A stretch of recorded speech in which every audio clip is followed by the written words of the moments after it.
We're going to begin with one from Tyler.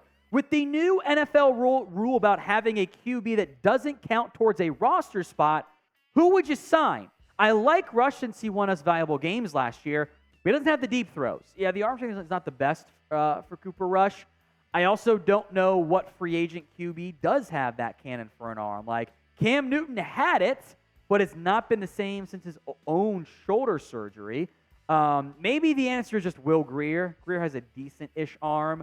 They wanted to draft somebody, but the quarterbacks went way too early for them to justify it, have it make sense as a draft pick. So maybe you just roll with Will Grier if you do carry a third. I don't think every team will carry one, by the way. From Nate Lopez, who should run the rock back on kick return, Turpin or Deuce Vaughn? I would lean towards KaVontae Turpin. He did leave some meat on the bone last year, including in that playoff game against the Niners.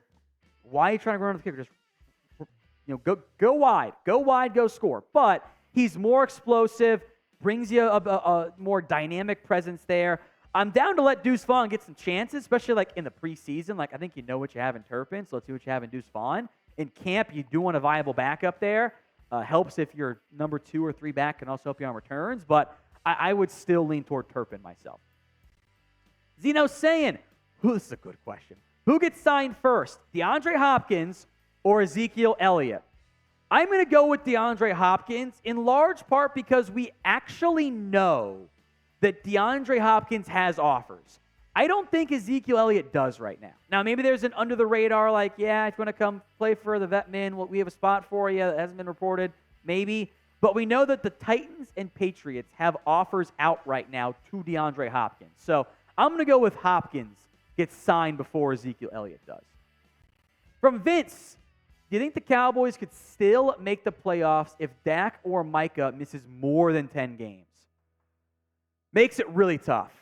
If you continue to get somehow the miraculous play out of Cooper Rush, hey, maybe you can go 5-5 in that time frame. And then if you can, go, let's say it's just 11 games. Let's say you go 5-6. Can you find a way to be a few games above 500 in the others? Maybe.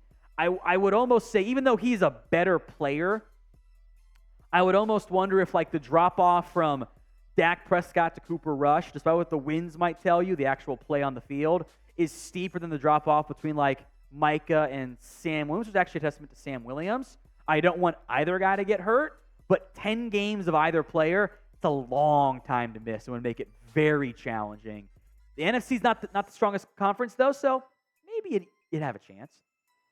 From Jan, however you pronounce it, Robinson, how about this trade? Dorance Armstrong and a 5th for Danielle Hunter.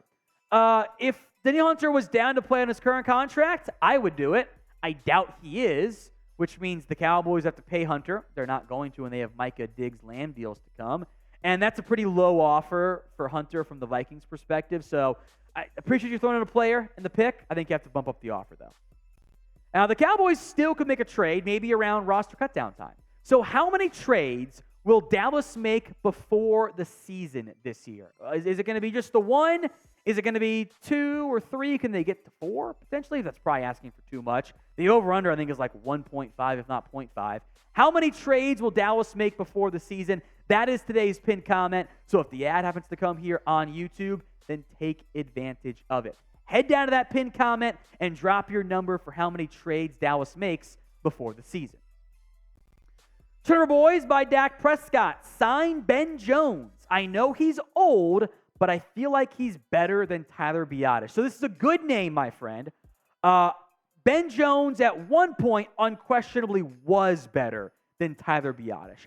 But I do think it is really interesting that the Titans are going to go with Aaron Brewer at center, who wasn't that good, instead of trying to bring back Ben Jones, as good as he's been over the course of his NFL career. I would wonder if the NFL knows, in part because of injuries, that Ben Jones doesn't have much left in the tank. But if you're ranking your free agent centers, that's probably the top name on the list. From Zeno saying, does the trend continue? A different NFC East winner, or do the Eagles repeat? Either the Cowboys or the Eagles. Which, by the way, I forget who had told me they had done it.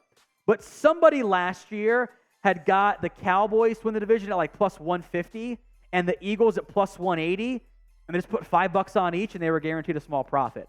I think that's a pretty good idea, all things considered.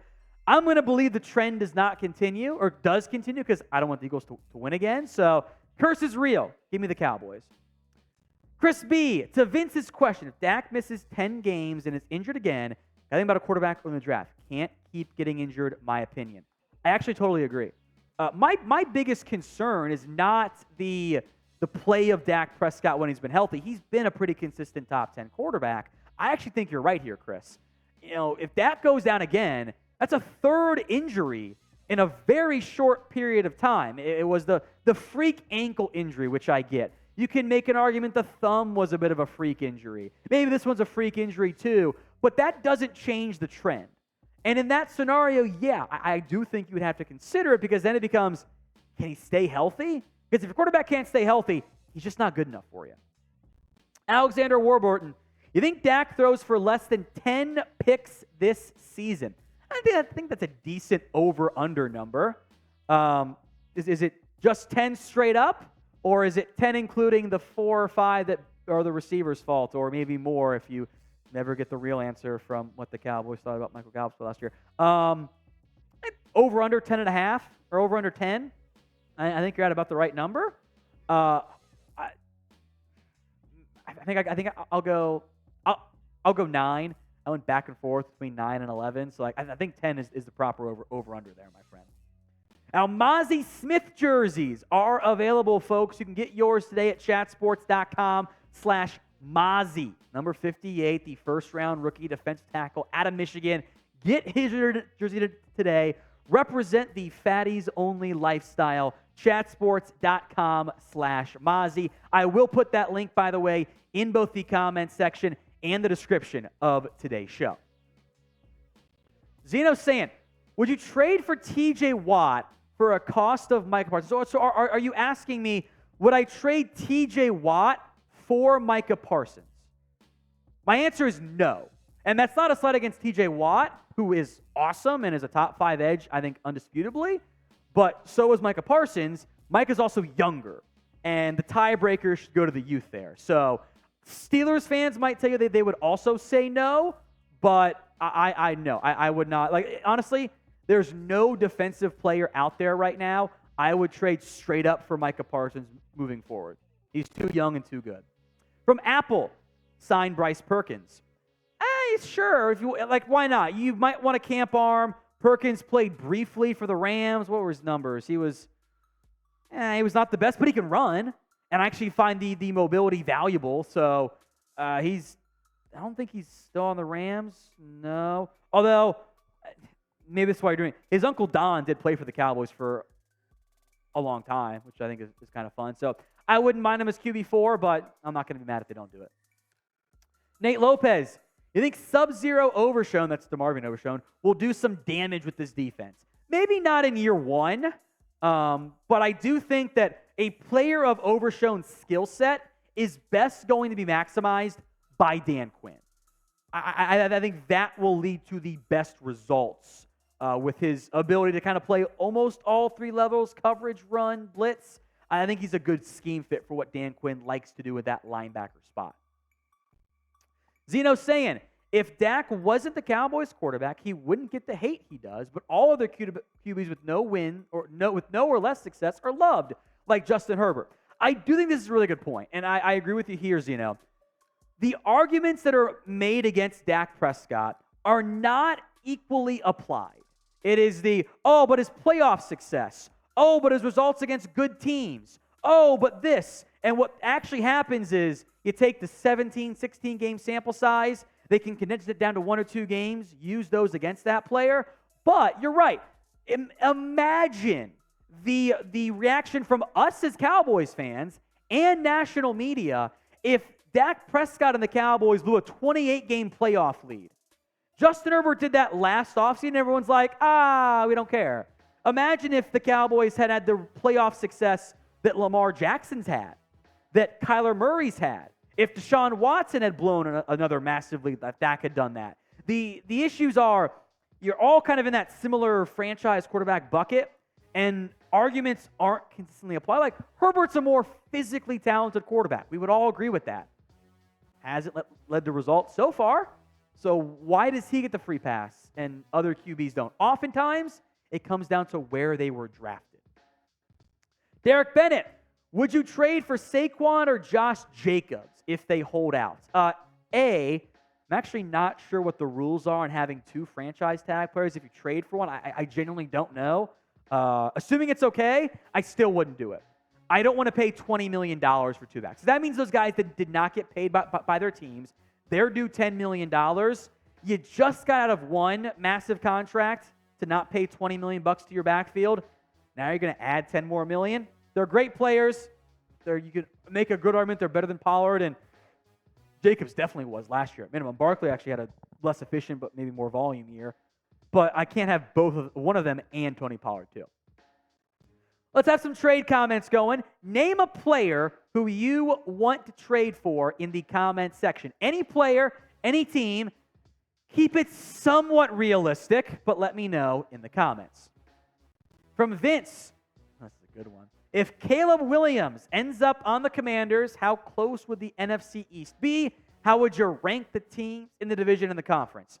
The Commanders are probably still need a year or two to really get going. Not every quarterback does it overnight, like maybe a Joe Burrow or Mahomes is a bad example, but a Joe Burrow does.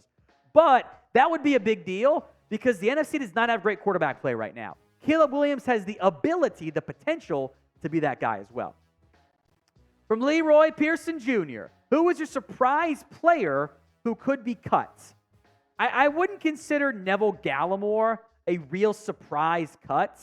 If you like an actual surprise name would be someone like, how about KaVontae Turpin? Like, if Deuce Vaughn is like, wow, he's actually an awesome return man, let's just have him. Because there's a very short list of teams who have two players who are the size of Turpin and Deuce Vaughn. That'd be my surprise cut option. Aiden, does a Pollard extension affect the idea of getting Dalvin Cook or any other back? I don't think so. I don't think Dallas in general wants to pay Dalvin Cook a big money deal because regardless, they're going to have Cook or they have Pollard in a contract in some capacity. Cook would only be for a year. And then if the young guys don't impress, then they'll want a veteran back regardless of Pollard. Brent Davis, who can make their first Pro Bowl? How about Osa Odigizua? I think that'd be an ideal outcome for Dallas. Or like a Sam Williams. Or I don't think Terrence Steele's been a Pro Bowler yet. That'd be a good outcome too. I don't remember who goes to the Pro Bowl these days. But any of those young up-and-coming players I think would be a really good outcome for the Dallas Cowboys. Alexander Warburton, what are your stat predictions for our new wide receiver core? Lamb will go for 1,300.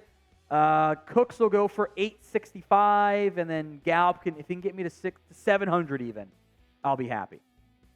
Now, last July, we got 521 subs. Let's beat that number this year. So if you haven't already, make sure you guys are subscribed, youtube.com/@CowboysTV. It's free Cowboys videos every single day when you guys are subscribed. Alfonso Little, would you trade away Jalen Tolbert if he's bad in camp? I'd consider it. Because that means, I don't think it's going to happen for him, at least in Dallas.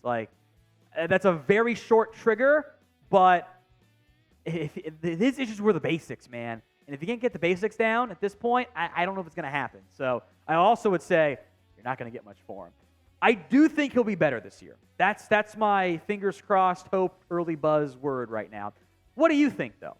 Will Jalen Tolbert be better this year? Y for yes, N for no. You guys can vote where else but the comment section. Let me know if you think Jalen Tolbert has a better season in 2023. It's Y for yes, N for no. You're good. We'll just stop it there. You're good. We'll just go to one more question, and then we'll sign off there. You're good. You're good. That's a good one there from Tyler. We'll sign off with this one. Dallas now has a solid run defensive tackle by DT room by re-signing Hankins and drafting Smith. But they still need that pass rushing DT. So you think they'll trade/sign one or draft one in the future? They want it to be Osa Odigizua.